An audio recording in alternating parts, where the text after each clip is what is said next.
Hi guys and welcome back to the channel. Today I've got the on-track series video for the German Tier 10 light tank, the Rheinmetall Panzerwagen.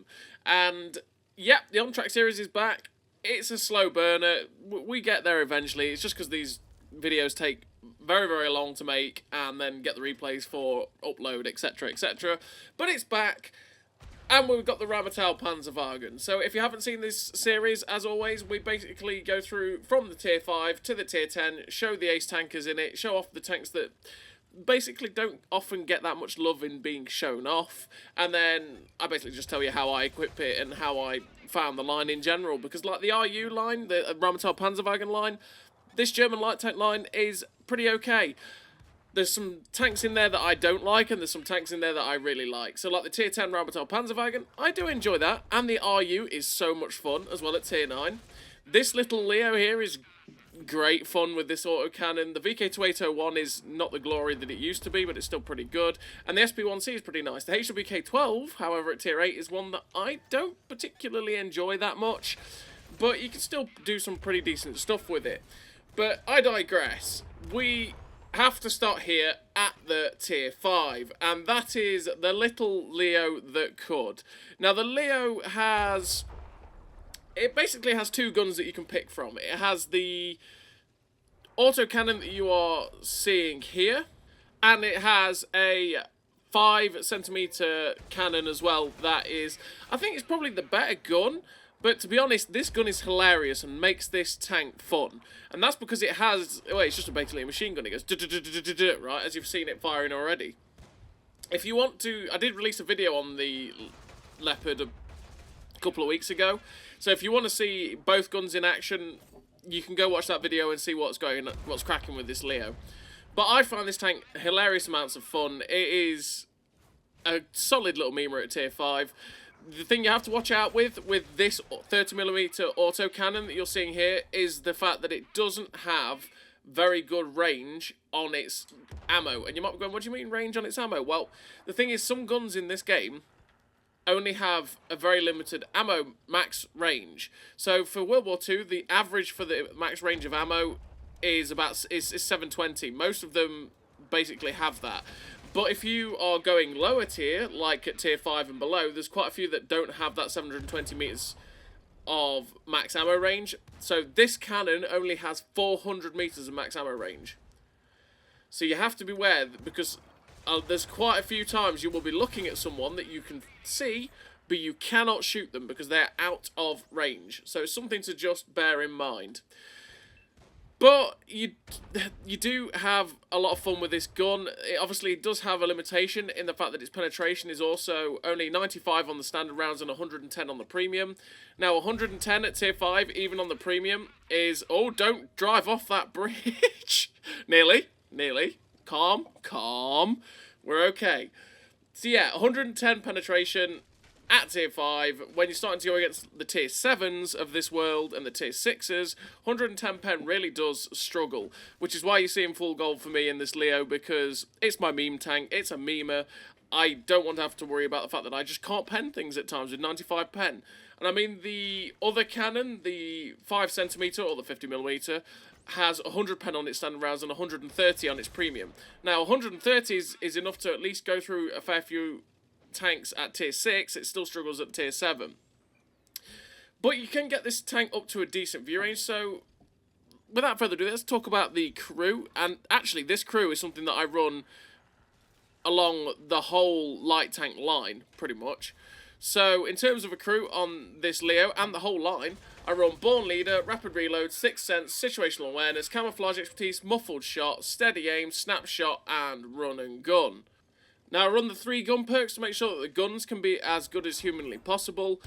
I run the Camouflage Expertise and the Muffled Shot to make sure that my light tank's camo is, again, as good as it can be, so that I can stay stealthy and not get spotted as easily by a lot of tanks. The Muffled Shot, like I say, to make it so that when I fire, it reduces the effect of firing on my camo by, I think it's 33%, something like that, so that I can try and stay stealthed. And the question that I do see a fair amount is why...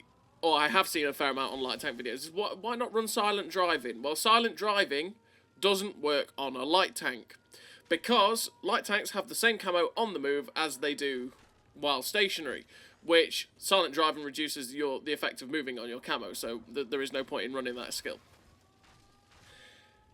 So yeah, this Leo, as you can see in this first game, we've had a pretty decent game so far. We're up to 1,844 damage, 754 assistance, and the game isn't looking very good. It's now 5-3 to the enemy team.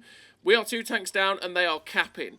We end up running along and finding this VK here, and it's like, no, I've just got to ignore you, VK, because I have to get back to the cap. I can't focus on the VK and deal with him because, well, at the end of the day, they might end up just capping it. So we get back, we see that there's a needle here, and it's like, hello, Mr. Needle, I can penetrate you, and good night. So there we go. The needle, the threat to the cap is now gone, and we're now reloading. Now there's an M8A1 coming in who's trying to hit us on the move, so we're just going to try and keep moving, make it as hard as possible for him to hit us. Now we've got the autocannon loaded, and this is why I love this autocannon. Oh, that poor M8A1. It just evaporated. This is why I love this tank's gun, because it's just hilarious. Where it starts to struggle, though, is against tanks with a bit of armour, and that is this heavy tank that is coming in. Oh, I didn't mention the equipment that I run on the Leopard. Well, on the Leopard, I run the camo net, the vertical stabilizers, and the optics. Optics to get my view range as good as possible. The camo net to make my camo as good as possible, naturally, because you can get the camo on this tank down to 260, which is really good. And the vertical stabilizer lets it to make the gun as good as possible. With optics, you get up to 461 meters view range as well, which is fantastic for a light tank, especially at tier 5, and it means you can spot for yourself. And as you can see in this first game, unfortunately, that VK3001H managed to come down and just kill us there, finishes off. And we finish the game with the ace tank of the high caliber, 934 base XP, the 2.7k damage, which is really great for a tier 5. And just a really nice game in general for the little Leo, which is a good way to start the line for this tech tree grind at tier 5. Because you can have a lot of fun with it, and you can adapt to however you want to play it. Whether you want to play it with the 3cm autocannon or the 5cm. It's completely down to you and personal preference. You just got to be prepared that you are going to lose a lot of silver if you run that autocannon, because you will miss a lot of shots and you will bounce a lot of shots, but when you do get to have that satisfying clip, it's hilarious, like you saw against that M8A1. So we're on to the second tank, and we're on to the VK2801. Now for the VK2801 onwards, the funny thing is I actually run the same equipment and crew setup, well, yeah, the same crew setup now for the whole line is what you saw in that last game. I actually run the same equipment setup for all of them after the Leopard, and that is that I run camo net, the advanced loader, and optics.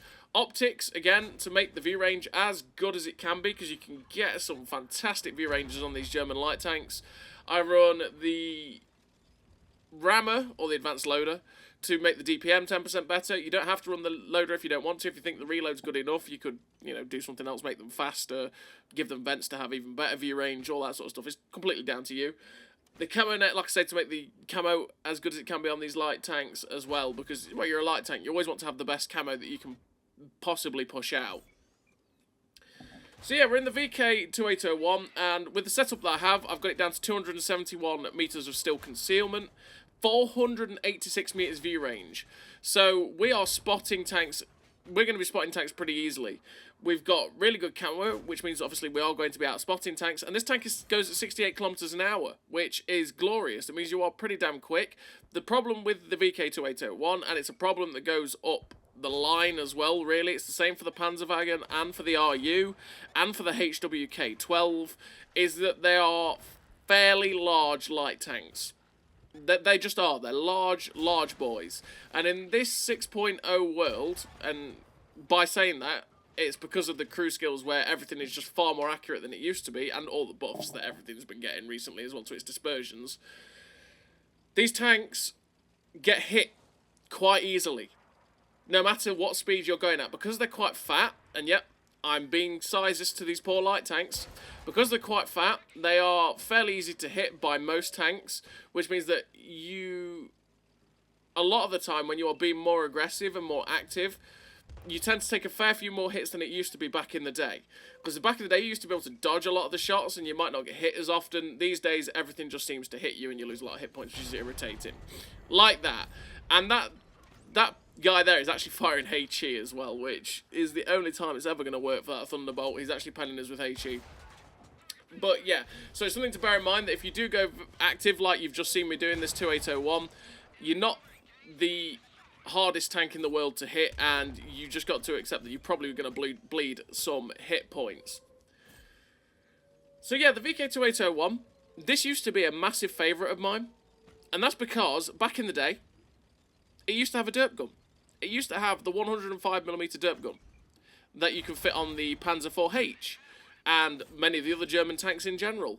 And it was hilarious to have on a light tank, because you had the speed, you go at 68 kilometers an hour, and then you could just go derping, which means you could wreck other light tanks gloriously. You could get up behind and flank behind a lot of tanks and pen them in the ass for like 400, which was glorious. You could use the heat to pen really unarmoured spots on tanks, and it was hilarious. And then they changed the light tank line, so essentially when they went from having tier 8 was the max light tank, because that's what it used to be. There never used to be a tier 9 and 10 light tank. It used to be tier 8 was max. They changed the line, they moved the RU from tier 8, which was the top tier light tank at that point, to tier 9, gave us the Rheinmetall Panzerwagen, and then they changed a load of the light tanks below because they lost the matchmaking where they would see, it was basically they had -2 +3 essentially. So they lost that matchmaking, and to adjust for the fact they didn't have to see the 3 tiers higher anymore, they adjusted loads of the tanks, and for the poor old VK2801, it lost the derp gun. And that was a tragic thing, because this tank was hilarious with that derp gun, and I miss it so much. So this was actually the first time I played this tank without the derp gun, because I just refused to play it after they removed the derp gun, because I was like, it's not what it used to be. You know, pretty much that's what I was like with the VK2801. But it's got this gun here, which is a pretty damn good gun, if I'm honest, this 7.5cm gun. It's got 132 pen on its standard AP with 158 on the premium, which, to be honest, is enough for most of the tanks you're going to face. You are really going to struggle in tier 8 games, though, especially going against some of the tier 8 heavies. You are going to struggle with 158 pen. But for the most part, the tank really is pretty damn nice to use. It's got that sort of all-round decentness, right? And the fact that its gun's pretty damn nice. Its camo's pretty damn good. It's got pretty damn good view range. It just does everything pretty well. And the only real, well, one of the downsides for me is the fact that it's just so large, which makes it fairly easy for people to hit, which means that if you, like I say, if you get spotted and you're trying to be a bit more active in scouting, you will just take hits, and that's just a sad time. And it doesn't have the derp gun anymore, which is always a very sad time. As you know me, derp is love, derp is life, right? And having this little derp scout was hilarious back in the day. In fact, I think I might have, back from when I originally tried to start making videos before my laptop blew up, back in like 2018, 2017, something like that, I think I've got a replay in this tank from when I actually 3-marked it with the derp gun. And yeah, on close inspection, I do, and my god, the video is terrible. But there you go. Actually, if you want to see what this old tank used to be like with the derp gun, you can go check that out. It's like the 6th or 7th video that's on the channel, something like that, from a very, very long time ago. And yeah, you can see what this tank was like. It was hilarious. It was so much fun, and I will never shut up about it. I want my VK2801 with the 105 derp gun back, please. I would love that forever, because it was great. But does that make it a bad tank now because it doesn't have the derp gun and the memes? No, it's a pretty damn good tier 6 light tank, and you will have a lot of fun playing it. You just got to do the basics of light tanking in this thing. Keep yourself at, you know, decent ranges, keep spotting, and then just try and use your camo as wisely as possible, and you will have a good time. So as you can see so far, we're up to 3,092 damage with 1,400 assistance, and we are just trying our best to keep farming this KV-1. I know he'd fired, so I was just sort of like, okay, how many shots can we get in before he derps us? And I don't want to die at this point. I do want the top gun, but I don't want to die. And we are capping at this point. So now I'm on spot. I'm like, okay, you know what? We're going to poke forward, get a shot. We get one in. You can clearly see he just wants us. Forget everything else. He just wants to get us. And I decide, no, I'm not dying today. Not today, sir. Not today, KV-1. I'm finished with the victory. 5 kills, 3.5k damage, 1,500 assistance. The Pascucci's medal, the Ace tanker, the scout medal, the high caliber, 2.4k base XP, a really nice game for the VK2801, which is a pretty good tank at tier 6. And now we're on to the tier 7, which, like I say, same equipment and commander setup as the previous tank. And yeah, the SP1C at tier 7. Now this tank, if you've ever seen the Trailblazer or the Tiger Shark or the Rip Rod, or I can't remember what the other no, it's not the Hot Wheels tank was.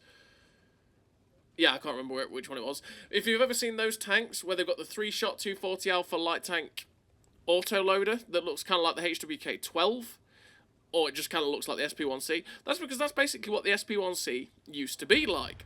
So again, before the light tank changes, before they moved the RU to tier 9 and created the Rheinmetall Panzerwagen at tier 10, the SP1C was the tier 7 before the RU. The HWK-12 at tier 8 didn't exist, and this tank had this gun that you're seeing here, which was better than it is now because it's basically a nerf version of itself.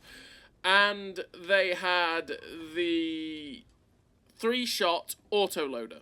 So it actually had a 3-shot autoloader on the tier 7 light tank, which was really quite nice. I wasn't a fan, and back in the day I did not use it because I just felt like the gun was a little bit too derpy for it, and I just preferred the flexibility of the single shot as opposed to the autoloader. I probably would use the autoloader nowadays, but back then I was still learning the game, essentially, you know, basically learning how to play the game a little bit more, and struggled with light tanks a little bit, so I was not quite confident with the Derp gun, not the Derp gun, the 3-shot autoloader, but the, you know, I think it probably was the better gun on the tank, to be honest. But the single shot just gave you that nice playstyle where it's a bit more consistent, you had consistent DPM, all that sort of stuff, so it was a little bit easier to get to grips with. But the 3-shot autoloader it used to have was actually pretty damn nice, really, for a light tank. And they removed that, and then you got this, basically what you've got now. So they pretty much neutered the SP1C because they reduced, like, the engine power on it, so it was a lot more sluggish. The HWK-12 is a lot more what the SP1C used to be like at tier 7, which was quite nice for it. But they basically slowed it down a little bit. They made the penetration 158 on the standard rounds, 210 on this premium heat round, which means that, yeah, you can pen most things you're going to face, but again, you do struggle a little bit when you come in again. Well, you do struggle a lot when you're facing the tier 9s that you'll see in this tank, and it can be a bit of a pain. But you do have very good reload. 4.5 seconds with the food boost is glorious, and you can really dish out damage very, very quickly in this light tank. The problem that this tank and the HWK-12 suffer from is the fact that, okay, while the guns can be pretty decent in terms of accuracy, and the aim times are pretty nice, yeah, the shell velocity, as you're seeing, is utterly tragic. So, in the SP1C, your shell velocity is only 600 meters a second. Yeah, only 600 meters a second. It's pretty, well, 630 meters per second to be precise. It's really not very good, and that means that if you're firing at distance, this gun is horrible. It's absolutely horrible to use at range, and you will be best closer up to be able to get the most out of this gun, because yeah, it just doesn't like it. I mean, you got a 4.89 second reload as well without the foo boost, which is really nice, to be fair, because, like I say, you can just dish out damage so fast, but you really have to hit the shots, because it's an absolute pain in terms. Just look at the way it loops. It's kind of funny to watch, to be honest. But you do have nearly a 2-second aim time with the kit up the setup I've got, which means you can get this gun aimed in really quickly, which is nice. You just have to really make sure you're leading your targets to make sure that this gun is going to hit those shots. So as you can see in this game so far in the SP1C, we've got 2.5k damage, 1100 assistance, and we are just farming up shots into this IS-2. And like I say, just look how good this reload is. You really dish out the damage. You have, with the setup I've got, 499 meters of view range, which means you are a fantastic spotter if you get yourself into a bush or something like that, and you have 251 meters of still concealment, which again is fantastic, and you will be very, very good at spotting. You can get a lot of assistance in this SP1C. And when people start to ignore you, like we've got here, we got these guys in a crossfire, right? These guys are not focusing on us too much. We can just start putting in the hurt. You can rack up damage really, really quickly. And we finished that game there with the 3,500 damage, the epic victory, top of the team, 1,200 assistance, 3 kills, ace tanker, the Confederate, and 1,958 base XP. A really great game for the SP1C at tier 7. I'd say it's a pretty good light tank. It's just got the suffering of the fact that it's not the fastest, in the fact that it only goes at 58 kilometers an hour. And it's a little bit sluggish to hit that 58 kilometers an hour. And the shell velocity is pretty horrendous for that tank. But now we're on to tier 8. And this tier 8, we're going to have a pretty cracking game, if I'm honest. And it's a tank that I'm not the biggest fan of. And that is, again, because it's fairly large, which means it's fairly easy to hit. It goes at 65 kilometers an hour, but it just doesn't feel very quick because of the fact that it's so big. And the gun can feel a little bit tragic at times, purely because of, again, that shell velocity. You can make it work at tier 7, but at tier 8, and especially when you're starting to face a lot of tier 10s, this tank really starts to struggle with its gun, which can be irritating. But it does have, again, a pretty nice reload on this gun, and you can do some pretty good stuff with the gun. It's just you really have to work to make this tank be anything special. It does have 2 things that are going for it, again, like the fact that it actually has good camo. So it's got 264 meters of steel concealment with the build that I've got, which is, again, the same crew and equipment setup as the previous tanks. And you have 525 meters view range, which is glorious. It means you're going to spot tanks from so far away. Like, obviously, the cap is 445, right? The max range that you can actually physically spot someone is 445 meters. But for every meter over that 445 view range that you have, you start to devalue people's camo massively. And that means that you just spot them at great distances, and that really helps you to rack up a lot of assistance in this tank. But it does have that drawback again, like I say, that the gun can be a little bit derpy. I mean, the accuracy is at 0.29 with the setup we've got, which isn't too bad. And you have a 1.84 second aim time with the setup as well, which is fantastic. It's just the fact that you've got 630 meters a second shell velocity, which is awful. And when you're firing at range, and like I say, against tier 10s where you have to hit the weak spots a lot of the time, it's a bit of a pain to get anything. By the way, if you load the HEP on this tank, you have to watch out because the shell velocity is even worse. So the shell velocity on the HEP goes down to 338 meters a second, which is exceptionally slow. So bear that in mind, that if you want to use that against light tanks, which you only have 45 meters a pen, millimeters a pen, which isn't very good. But if you want to use that against certain light tanks like yourself, because it's very good against other HWK 12s like you saw earlier on, you will do 320 damage to them, which is really nice. But you've got to really be close in to use it because the shell velocity on it is shocking. You do have 180 pen on the standard rounds though, with 250 heat pen, which is glorious. You're going to pen most things you're going to face. You just have to be careful because of the shell velocity on the heat rounds, well, on the rounds in general. They hit plates at awkward angles sometimes, the shells themselves, which means that, especially when you're having to pen tier 10s, it just means that you get awkward bounces a lot, and it's really irritating. So far in this game, the enemy team is winning 11-9. We're up to 2.1k damage with 1,800 assistance. So I decided, okay, I'm going after this stockade, because this stockade is currently facing he's currently alone, and he's facing this medium tank, and we want to get rid of the threat that was from the zero line. So this guy is currently looking at my teammate. We come in, and unfortunately we auto-aim and fire, which means we hit the spaced armor on the side of the IS-3, essentially the IS-3 hull. You know, it's got the spaced armor on the side of it, which can just be troll, and we didn't kill it.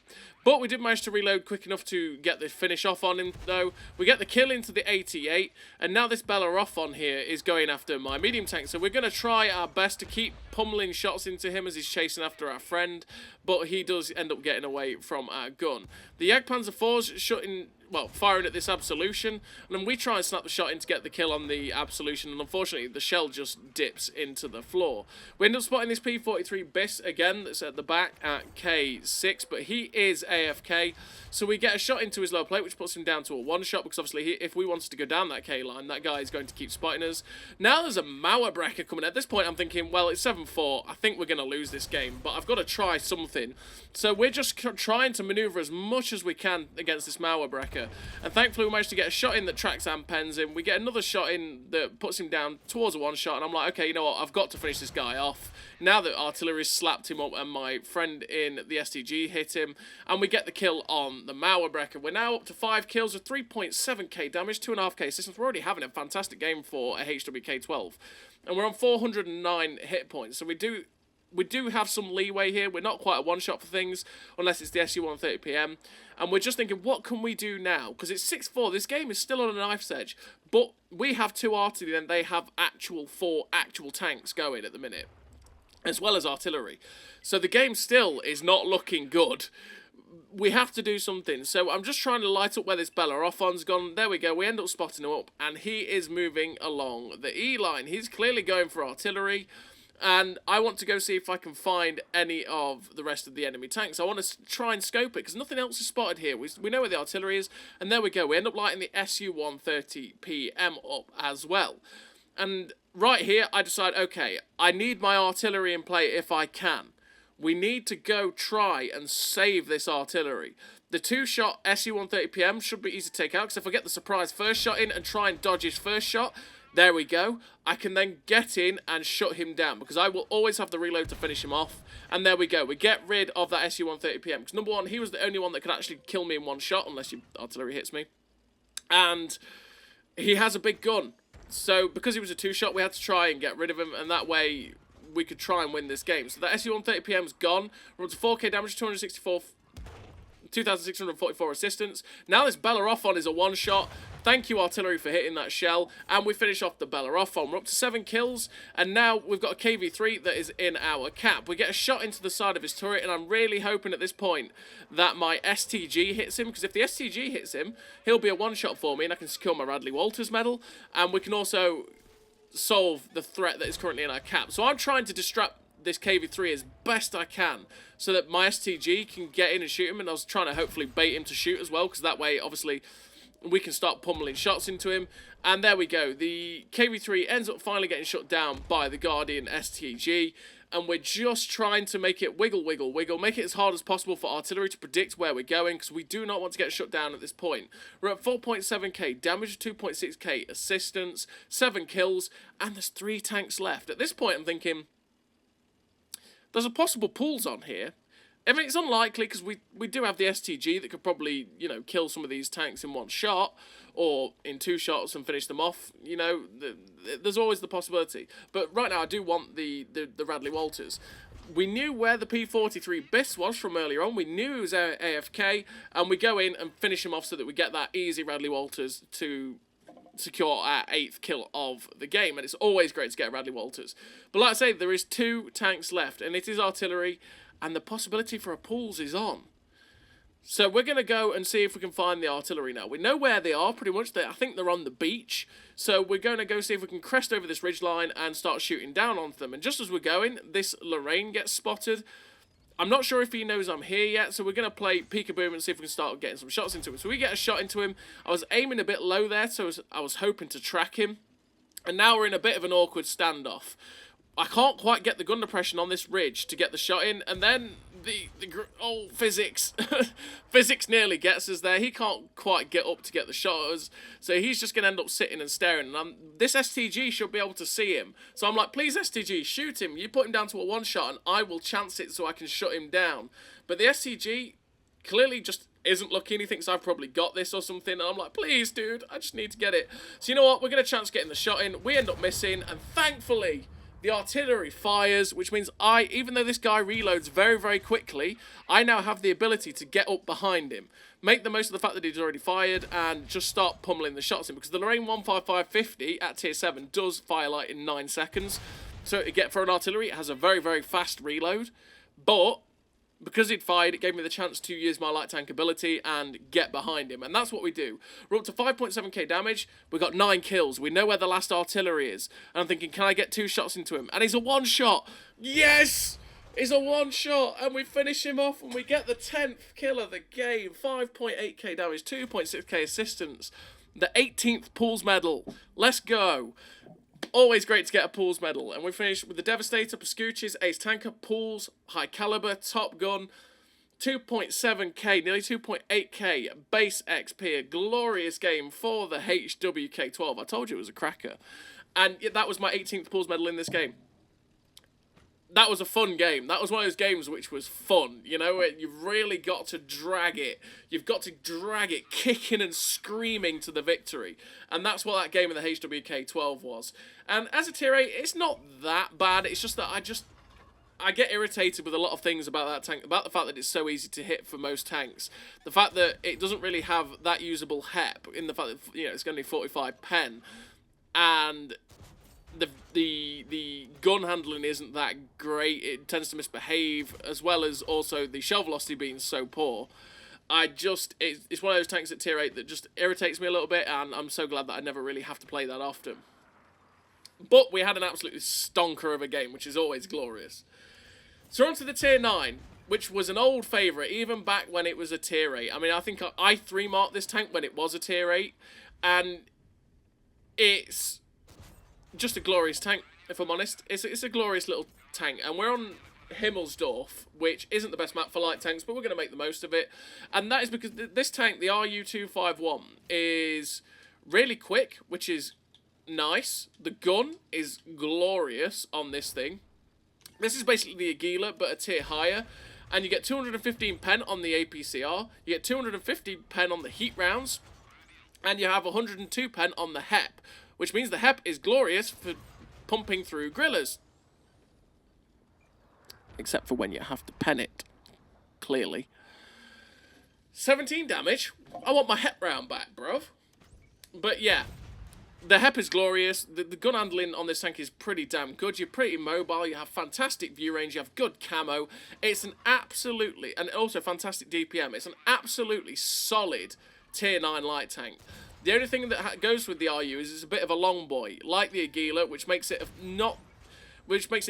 a fairly easy target to hit when you're travelling at speed for a lot of tanks. So again, you have to beware that if people can RBRT you, they probably will end up slapping a shot in here and there, which will be fairly awkward. But you get a 4.45 second reload with this tank for 240 alpha, which is dirty. 70 kilometers an hour top speed is glorious. You've got 0.29 accuracy with the setup I've got, 1.84 second aim time, which is great. You got 1,080 meters a second on the shell velocity on the APCR. The heat is actually faster at 1,145 meters a second. 258 meters of steel concealment with the equipment and the commander setup I have on this tank, which is, like I say, the same as I have on all the other ones.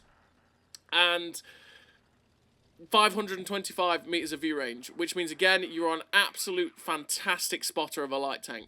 The RU is a fantastic tier 9 land tank. It is an absolute joy to play.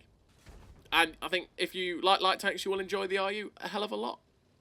So this game on Himmelsdorf, like I say, it's not the map for the RU, but we've got 2.3k damage with 1400 assistance. And like I say, because the gun is good, because you have fantastic DPM at 3.2k DPM on this tank, you can play it a lot more like a medium tank on a map like this, because you just have that DPM. You may not have the alpha that a tier 9 medium tank has, but you have the ability to farm very, very quickly and slam out the damage.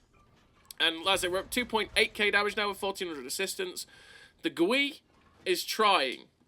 The GUI is trying to run away. No, Mr. GUI. No, no, no, no, no. We don't let artillery run away. We are here for your bacon, sir. And I want your bacon. So we've tracked the GUI, basically, is what we've done. We've tracked the GUI, and that means that he now can't turn around to get us, and we can farm the living poo-poo out of him, and we get to shut him down. And we finished the game with a really nice total for the RU on Himmelsdorf, which, you know, I'll say it's not the best tank for a light tank. Best map, I should say. Finished with the Ace Tanker, the 1756 base XP, 3.8k damage, 1400 assistance. We've got 1400 assistance on Himmelsdorf as well, which is pretty nice. Pretty nice game for a tank on a map that is not suited to it whatsoever. And yeah, I can't speak highly enough of the RU. It's such a glorious tank. And now we are on to the Tier 10. And the Tier 10 is the one you've all probably been waiting for. It's the Rheinmetall Panzerwagen. And yeah, it's not one that I play that often anymore, if I'm honest. And that's because, well, I have lots of other tanks to play. And I 3-marked this, again, a very long time ago. It's a pretty decent tank. It's one of those that, once again, I get slightly frustrated with. Because even though it goes at 75 kilometers an hour as a base top speed, it's, again, a very long boy. And it tends to take flak very, very easily, where you spot someone, and if they spot you, they just go, oh, attack, bang, and hit you, and you lose all your hit points really quickly, which just irks me a little bit. But it does have a great top speed. It has a lovely gun. It has absolutely amazing view range. And on the whole, it's pretty damn nice. Does it compete with certain tanks like the T100LT? Not really. I think the T100LT is just an absolute stonker of a light tank, but that's always the way. And does it have some of the gimmicks like that 13105 you're seeing over there, like having the 3-shot autoloader? Not really. But on the whole, it's a pretty nice light tank to play. And you can do some pretty nice things with it, once again, as the pinnacle of the line. Like, is it a bad tank? No. Is it a fantastic tank? No, it's just a pretty good tank. It's pretty balanced, right? That's probably the way to say it for the Panzerwagen. And just think, this is without vertical stabilizers for this gun, and this gun is really, really nice, which is why you just don't have to run it. Because, like I say, for this, it's the same crew that I've run on the whole line. And in terms of equipment, I run the advanced loader, the optics, and the camo net, like I do on the whole line, except for the Leo. So you get the best camo, you can get the best DPM, and the best view range. To be honest, optics is something that you don't even really have to run too much on the Panzerwagen if you didn't want to, because your view range is that good. You know? You could run something like vents instead, which will buff up your view range still, and it will get you up to 500 meters view range if you run vents, which then makes everything about the tank even better again. You can get the better DPM, the better view range, the better accuracy. It's down to you, or you could just sack that off completely, and if you were to run traction system on this tank and go even quicker, you know, you could hit, what, I think it's like, you could hit 82 kilometers an hour with the traction system, which is absolutely rapid. Absolutely rapid. And then you would still have like 490 meters view range, because Born Leader and situational awareness will be enough to pump you up to that really good view range. But with the setup I have 261 meters of steel concealment on the Panzerwagen, and that is really pretty good camo, which means you can stay unspotted quite easily. I have 535 meters of view range, which means that I am going to spot a lot of tanks very easily and get a ton of assisted if people actually shoot them. And that is really, really nice. And as you can see with the reload for 320 alpha, we do have 5.4 second reload, which is pretty good. And the gun handling on the whole just seems pretty decent. Because once again, you get it down to 0.29 accuracy, which is pretty good. You get 1.47 second aim time, which is why this gun feels so good. 1.47 second aim time on a tier 10 light tank is absolutely phenomenal. And that's phenomenal for any tier 10, to be honest, in World War II. So you do get the gun aimed in very, very, very quickly. And like I say, with the DPM, you're at 3.5k DPM, which is nice to have. And that 537 meters view range is just pure filth. This tank can be a lot of fun, and you can get a lot out of the tank and just do really, really well with it. And as you can see so far in this first game, we are up to 2.8k damage. We've got 5 kills so far, and we are being very aggressive here on El Halouf. El Halouf is not a map that I enjoy too much with light tanks, because fighting this middle area is a bit awkward, and if you don't have gun depression, which this tank does have, because this tank has 10 degrees of gun depression, which is absolutely fantastic, and it's a funky looking tank with 10 degrees of gun depression because of the way that the gun sticks up out of the turret. Yeah, it can be a bit of an awkward map to play. Like, I do play a bit more like a medium if I'm on a map like this, and I'll go to that position at C2 like you saw, because you can use the gun depression, you can start pumping out the shells, but like I say, it's just a bit awkward. But we're about to secure the top gun, which we'd managed to get. We're up to 6 kills now with 3.7k damage, and we're just trying our best to keep this gun flowing, keep getting the damage on these tanks as much as possible. This chieftain is pushing my TD, so what I'm trying to do is help my poor TD from Morgoth. Oh my god, it's the big baddie. It's Morgoth! Get rid of him! We don't want this guy. No. Oh, no. References.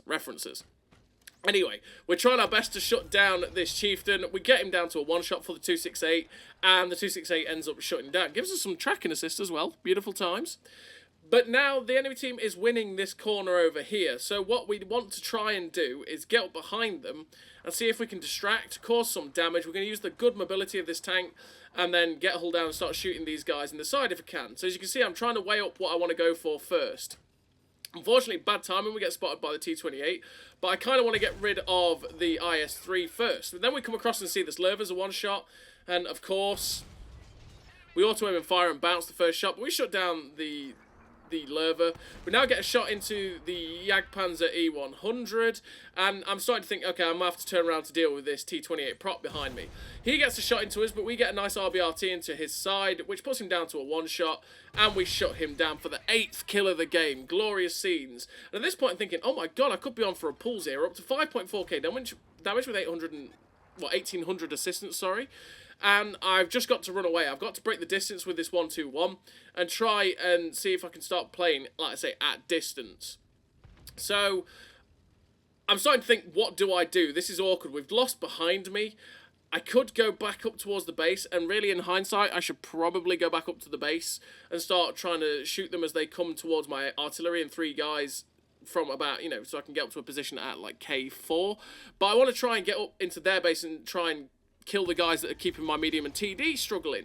So I fire at this 1-2-1 because I think maybe I won't get spotted. Then I get detected and I think, oh god, there's something up in that corner at B0. Okay, I'm going to have to run away.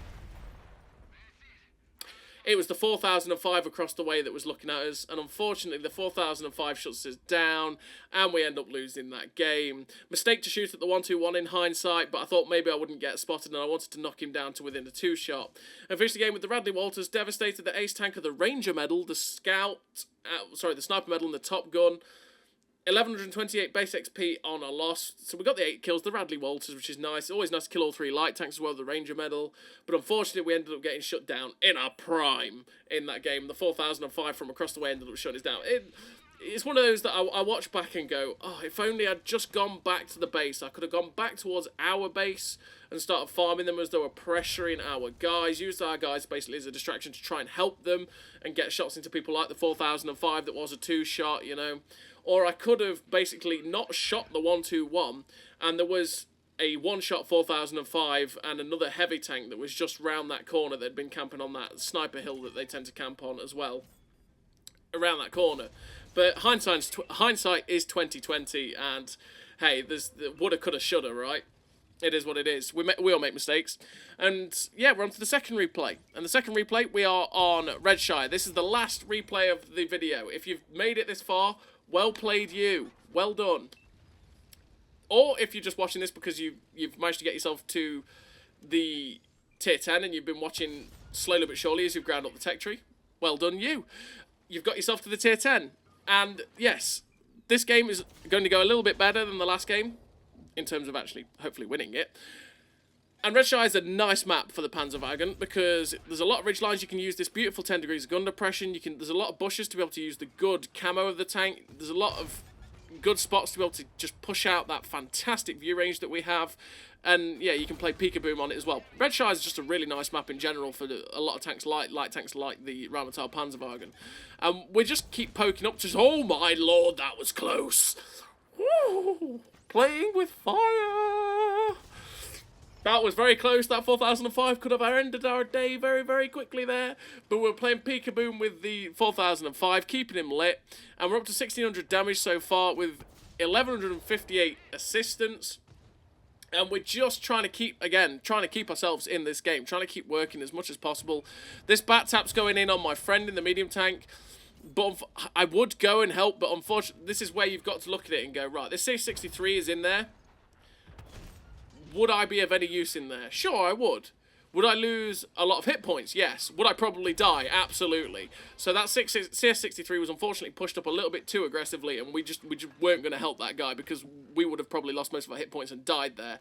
So it's always about doing what you can to help where you can, and knowing that certain situations is not the best thing to do because you will basically just cost your team a tank, essentially. So we're up to 2.6k damage, 1300 assistance, and what I'm thinking of doing is going up the 1 line, getting some side shots into these people on the 3 line, and as you can see, what we're going to do is use the camos and the bushes and our camo, I should say, English is hard, on this 1 line to start spotting people that are sitting here, like this 4005, and start pumping in the shots. So we position ourselves behind the bush, so our camo is as good as it can be while firing through the bush. And then we start trying to pump shots at this 4005. We managed to hit him with the HEP round the first time, but unfortunately the second HEP round ends up missing. Then it's like, hang on a minute, what are you doing here, Mr. Santax? No, you're not supposed to be here. He gets a shot into us, and we have to run. We have to get out of dodge.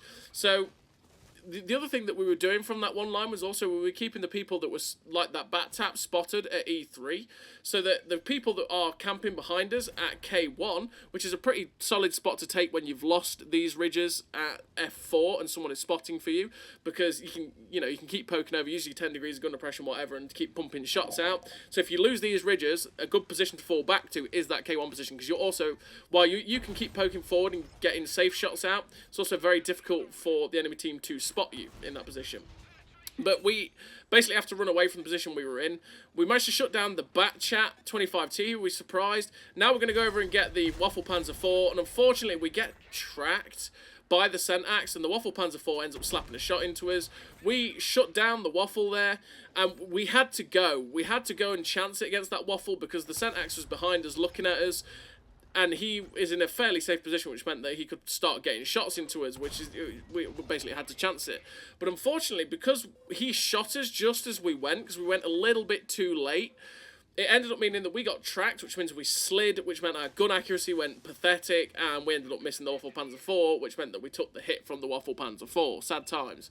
We're up to 4k damage with 3.5k assistance, and we're falling back to a position which is pretty decent as long as they don't start shooting us from behind, but we have a good gun line behind us, and there's a heavy tank at E8, so I feel pretty confident that I'm not going to start getting shot from behind just yet, and if they do poke up to start shooting me from behind, they are going to get spotted. But we are a one-shot, so we have to be careful. From this position here, as you can see, we are lighting up the Centurion Action 10. So we're going to keep doing everything we can to help these guys at K1. We're keeping the Sentax lit, and we're keeping our gun firing at that Sentax so that, you know, he can't stay still, he can't get comfortable, essentially. And we're doing what we can. So, as you can see, it's a little bit awkward with the gun depression and where this windmill is. If this windmill didn't exist, we would have easy shots into the Sentax, and we probably would not get spotted firing at him. But he ends up getting all-in by the medium tank, the T-54. We get a shot into the side of his turret, which puts him down to a one-shot for our T-54, and he shuts him down, which means now we can go back to using the ridgeline position that we were using at the start of the game, because there's nothing along that one line that can shoot us anymore, and there's 3 TDs left, for which 2 of them are currently spotted on the ridges in front of us. 2 4005s. I wish I had HEP left, but we only have 9 rounds of heat, and we're going to go in on this 4005 that's here. We'll get a shot into him, and thankfully, woo, thankfully he hits the ridgeline in front of us, which means we know we can kill him. And oh my god, that was a potato. What was that? But he has a very long reload, so we get to shut him down. Aim properly, you absolute potato. And you wouldn't be in awkward situations. But we get shut down the 4005, 4th kill of the game, 5.3k damage, 3.8k assistance. There's another 4005 in front of us. Put the shot straight through his turret from the TD. The other TD is currently spotted at C3, which means that, well, we know we're safe to poke over. And oh my lord above, stop potato aiming, you absolute potato. Sad times. We end up getting detected, and I just like, no, I don't want to get shut down by this 4005. But you know what? Screw it. We're going to go in on this guy, because he's the last one alive. We get the shot in, and he gets shut down by the Tyranno. We finish the game with a really nice total for the Rheinmetall Panzerwagen on Redshire. Finish with the victory, 4 kills, 6k damage, nearly 4k assistance, nearly 10k combined. Ace Tanker, the High Caliber, the Confederate. And yeah, 1833 base XP for the Rheinmetall Panzerwagen. A really decent game for the tank. It's a really solid tier 10 light tank. And the whole line as a general is a really great light tank line, if I'm honest. The only one that I didn't truly enjoy was the HWK-12. So as always, everybody, thank you very much for watching. Well done if you made it this far, and I will see you in the next one.